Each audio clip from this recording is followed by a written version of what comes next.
네, 반갑습니다. 닥터성의 사장만세 이번 영상 시작하도록 하겠습니다.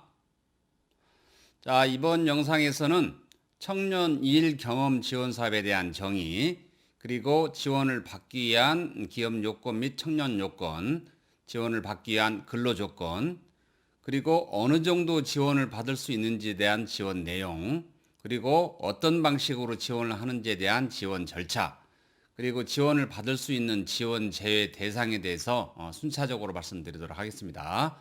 자, 이번 영상 끝까지 시청하신다면 알바 형태나 기간제로 청년을 고용하더라도 인건비를 지원받을 수 있는 좋은 팁을 얻을 수 있을 것으로 생각을 합니다. 이번 영상 끝까지 시청 바라겠습니다. 먼저 청년 일 경험 지원 사업이란 뭔지 그 정의에 대해서 한번 말씀드려보도록 하겠습니다. 청년에게는 일 경험을 통해서 직무 능력과 정규직 취업 가능성을 열어주고 기업에게는 인력난 해소를 지원하는 청년 민간 일자리 창출 사업입니다. 정의에 대해서 말씀드렸고요. 그러면 기업 요건에 대해서 한번 말씀드려보도록 하겠습니다. 자, 어떤 기업이 지원을 받을 수 있는지. 일단 신청 직전 월말 고용보험 피보험자 수가 5인 이상인 중소 중견기업이 이 지원을 받을 수 있습니다. 그런데 예외적으로 1인 이상도 가능한데요. 어떤 업종에 대해서는 가능하냐면 벤처기업이나 지식 서비스, 문화 콘텐츠, 청년 창업기업 등은 피보험자 수가 1인 이상도 가능합니다. 그렇기 때문에 포기하지 말고 혹시 내가 하는 업종이 이런 업종에 해당이 되는지 잘 체크해서 신청하시면 될 것 같고요. 다음은 청년 요건에 대해서 한번 말씀드려보도록 하겠습니다. 과연 어떤 청년을 고용을 했을 때 지원을 받을 수 있는지. 15세 이상 34세 이하 청년을 고용을 하면 되고요. 군대 다녀오신 분들은 그 기간만큼 연장이 됩니다. 대신에 한도는 39세까지고요. 채용일 기준으로 현재 취업 중이 아니라야 됩니다. 채용일 기준으로 현재 취업 중이 아닌 청년을 고용하면 되는데 취업 중인 자는 어떤 사람을 과연 취업 중인 자로 보느냐? 고용보험 가입자, 고용보험 가입자는 취업 중인 자로 보고요. 그 다음에 프리랜서, 사업장이 없고 어떤 전문 지식을 바탕으로, 전문 기술을 바탕으로 사업자처럼 이제 활동하는 분을 말하죠. 그래서 프리랜서, 그 다음에 사업자 등록증 소지자는 취업 중인 자로 보는 경우입니다. 그리고 대학교에 재학 중인 청년도 가능합니다. 고등학교에 재학 중인 자는 안 되지만 대학교에 재학 중인 청년도 가능하다라는 거 알아두시고요. 다음은 근로 조건에 대해서 한번 알아보도록 하겠습니다. 2개월 이상 근로계약을 체결해야 됩니다. 2개월 이상 근로계약을 체결하고요. 그 다음에 4대 보험에 가입을 해야 되고 소정 근로시간이 주 15시간 이상이라 해야 됩니다.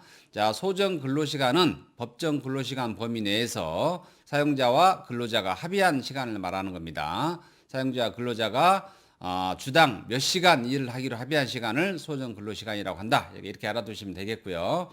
그 다음에 최저임금 이상 임금을 지급을 해야 됩니다. 2021년도 최저임금은 8,720원입니다.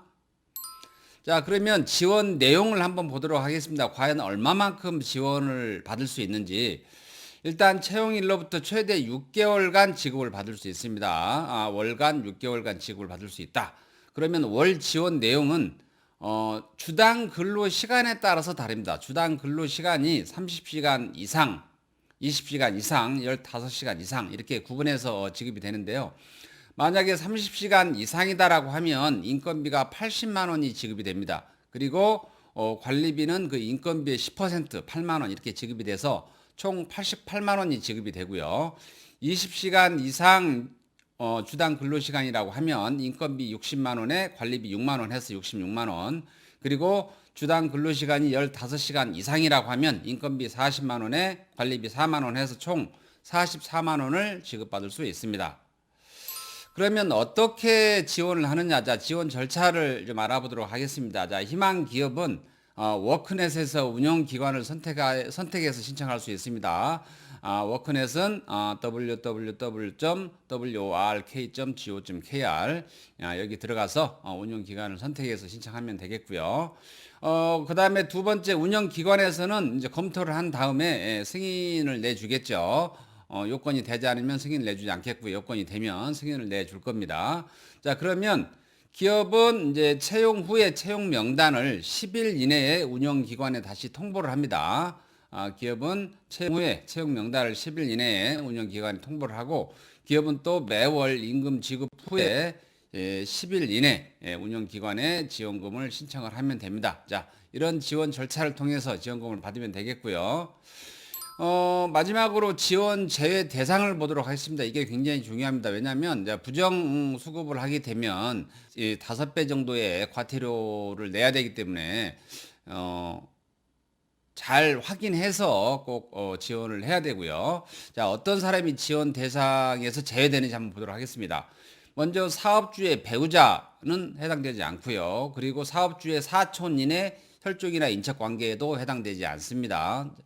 혈족은 나를 중심으로 계산을 하면 되고, 인척은 배우자를 중심으로 계산을 하면 됩니다. 그 다음에 외국인도 지원 제외 대상입니다. 그런데 외국인 중에 F2나 F5, F6의 이제 비자를 가지고 계신 분들은 지원이 됩니다. 그리고 채용일 기준으로 고등학교 재학 중인 자는 지원 제외가 됩니다. 하지만 졸업 예정자는 지원을 받을 수 있다라는 거. 그 다음에 중앙정부 또는 지방자치단체로부터 인건비 지원을 받는 자는 또 지원 제외가 됩니다. 하지만 지원을 받았다고 하더라도 그 차액만큼은 이제 지급이 가능합니다. 만약에 중앙정부 또는 지방자치단체로부터 일정 금액을 받았는데 그보다 더 많은 금액을 지원받을 수 있다라고 하면 청년 일 경험 지원 제도를 통해서 그 차액만큼 추가적으로 받을 수 있다. 이렇게 보시면 되겠고요. 그 다음에 동일한 사업장에서 청년 디지털 일자리 사업에 참여 중이거나 참여했던 자. 자, 동일한 사업장에서는 청년 디지털 일자리 사업에 현재 참여 중이거나 과거에 참여했던 자는 지원을 받을 수가 없고요. 그런데 다른 사업장에서 청년 디지털 일자리 사업 또는 청년 일 경험 지원 사업에 현재 참여 중인 자는 지원 제외가 됩니다. 그래서 동일한 사업장과 다른 사업장에서 약간의 차이를 보이고 있습니다. 그래서 다른 사업장에서는 청년 디지털 일자리 사업 또는 청년 일 경험 지원 사업에 현재 참여 중인 자만 지원 제외고요. 과거에 참여했던 자는 지원을 받을 수 있습니다. 그리고 관련 사업주에 고용된 자, 이 사람들도 지원 제외입니다. 즉 계열사에서 일을 했다든지 아니면은 이제 합병 분할했던 이런 회사에서 일을 했다든지 아니면은 법인과 개인 사업을 가지고 있는데 둘 중에 하나에서 일을 했다든지 이런 관련 사업주에 고용된 자들은 또 지원 제외가 되겠습니다. 자, 이상으로 청년 일 경험 지원 사업에 대해서 말씀을 드렸고요. 이 내용을 들어보시고 도움이 되겠다라고 판단되시면 즉시 신청을 하시고요. 주변 동료 사장님들에게 많이 공유 부탁드리겠습니다. 구독, 좋아요 눌러주시면 영상 제작하는 데 도움이 됩니다. 감사합니다.